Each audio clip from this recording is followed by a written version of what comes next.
ये हमारे सामने बायोडाटा फॉर्म है जी। आप देख सकते हैं ये biodata form federal public service commission का जो जनरल रिक्रूटमेंट होती है उसके लिए ये यूज़ होता है। इसकी आज आपको मैं इसको बताऊंगा इसके आपने फ़िल कैसे करना है और आपने किस तरह से इसको अपने तमाम डॉक्यूमेंट्स के साथ अटैच करके तो इसको आप FPSC अपने डॉक्यूमेंट्स के साथ भिजवाएंगे।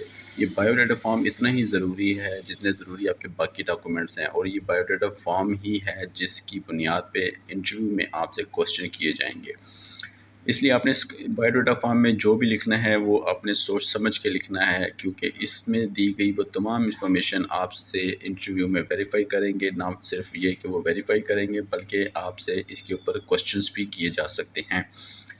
फॉर एग्ज़ाम्पल हम लोग इसको स्टार्ट करते हैं तो कंसोलिडेटेड एडवर्टीज़मेंट नंबर यहाँ पे आप लिखेंगे FPSC का जो इंस्पेक्टर इन रेवेन्यू का था, उसके बाद केस नंबर हम लिखेंगे और साथ में इसको कैटेगरी और सब्जेक्ट लिखेंगे। कैटेगरी और सब्जेक्ट उसलिए ये आप लोगों पे अप्लाई नहीं होता है क्योंकि ये उन लोगों के लिए जो स्पेशल किसी ख़ास फील्ड में, फॉर एग्ज़ाम्पल जैसे कि लेक्चरर की जॉब्स अगर आती हैं और उसमें वो एक ही कैटेगरी में डिफरेंट लेक्चरर्स की पोस्ट होती हैं, फॉर एग्ज़ाम्पल साइकोलॉजिस्ट के लिए, फ़िज़िक्स के लिए, मैथमेटिक्स के लिए, तो उसमें यहाँ पे उसको मेंशन करना होता है। लेकिन इंस्पेक्टर इन रेवेन्यू में इस तरह का कुछ भी नहीं है और इसको हम लोग ब्लैंक छोड़ देंगे।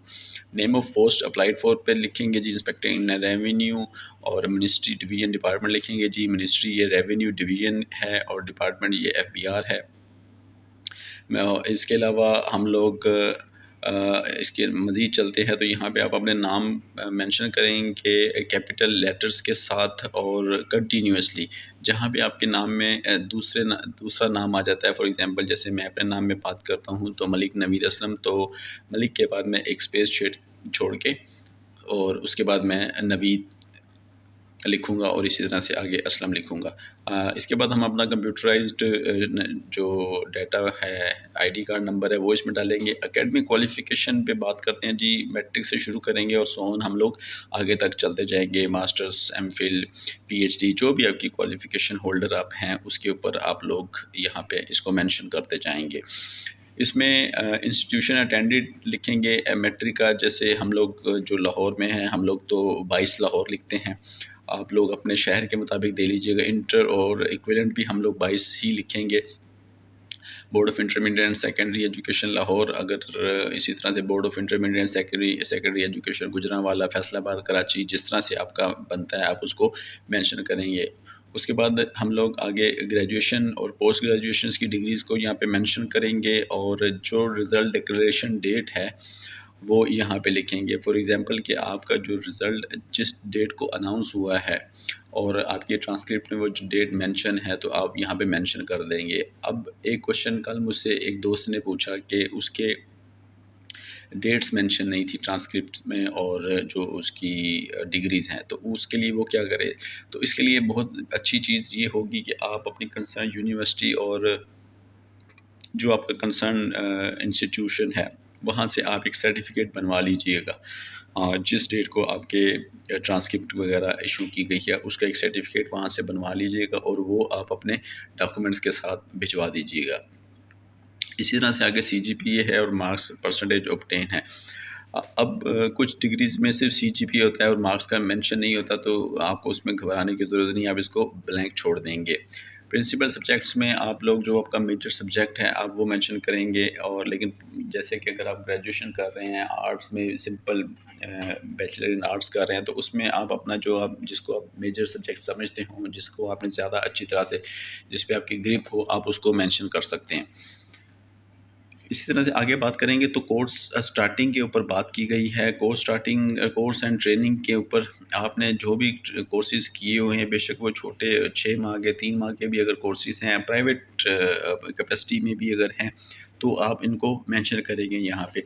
लेकिन मैं यही कहूँगा कि अगर आप एक कोर्स आपने कर लिया है लेकिन आपकी उसके ऊपर अगर ग्रिप नहीं है इतनी अच्छी तो उसको मेंशन करने की ज़रूरत नहीं है यहाँ पर, क्योंकि अगर यहाँ पे आप मेंशन करते हैं तो इंटरव्यू वाले दिन हो सकता है कि आपसे उसके बारे में आपको क्वेश्चन किया जा सके। फॉर एग्ज़ाम्पल अगर हम में से किसी ने अपने प्राइवेट कैपेसिटी में ग्राफिक डिज़ाइनिंग का कोर्स किया हुआ है और उसने वो कोर्स उसको अटेंड किया, उसने 3 माह उस कोर्स को की, उसने उसका जो सर्टिफिकेट था वो ले लिया, लेकिन उसके बाद कभी उसने प्रैक्टिस नहीं की है।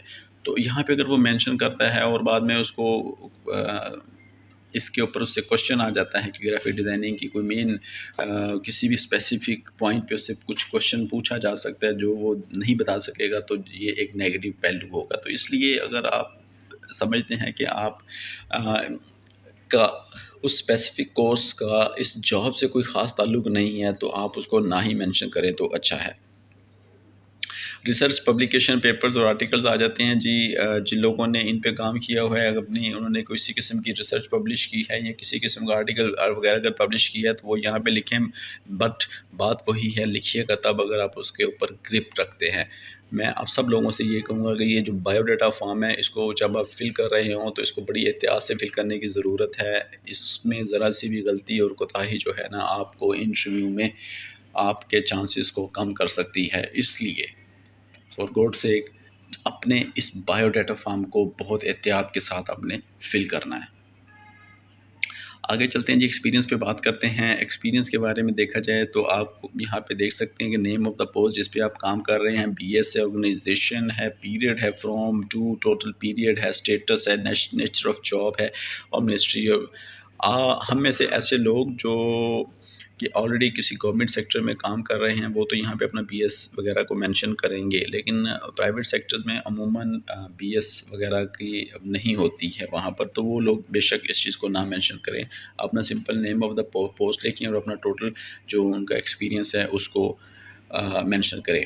जो एक्सपीरियंस जितनी भी आपने जॉब्स की होंगी वो आप यहाँ पे अगर मेंशन करते हैं तो मेंशन तब कीजिएगा कि अगर आप उसके ऊपर अपने आप को इस कंडीशन में या इस स्टेज पे समझते हों कि आप उसके बारे में कुछ भी क्वेश्चन करने पे आंसरेबल हैं, तो ही उसको मेंशन कीजिएगा, अदरवाइज़ ज़रूरत नहीं है। बायोडाटा फॉर्म को एज़ सिंपल एज़ रखिएगा।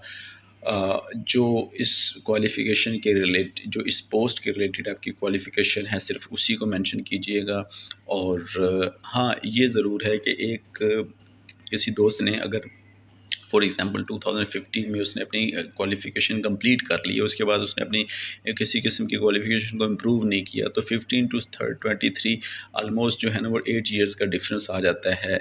तो और अगर वो यहाँ पे एक्सपीरियंस में ऐसा कुछ मेंशन नहीं करता, तो ये 8 इयर्स जो है ना, ये क्वेश्चन उसके लिए बन जाएगा कि 8 इयर्स उसने किस तरह से और कहाँ पे उसने अपने कंज्यूम किए हैं। तो ये भी एक चीज़ आ जाती है, फिर आपको उस चीज़ को मेंशन करना पड़ेगा, तो आप ज़रूर मेंशन कीजिएगा। आगे चलते हैं। एक्सपीरियंस के बाद आप लोग अपने इंटरव्यू सेंटर को मार्क करेंगे। फिर चेकलिस्ट है जी।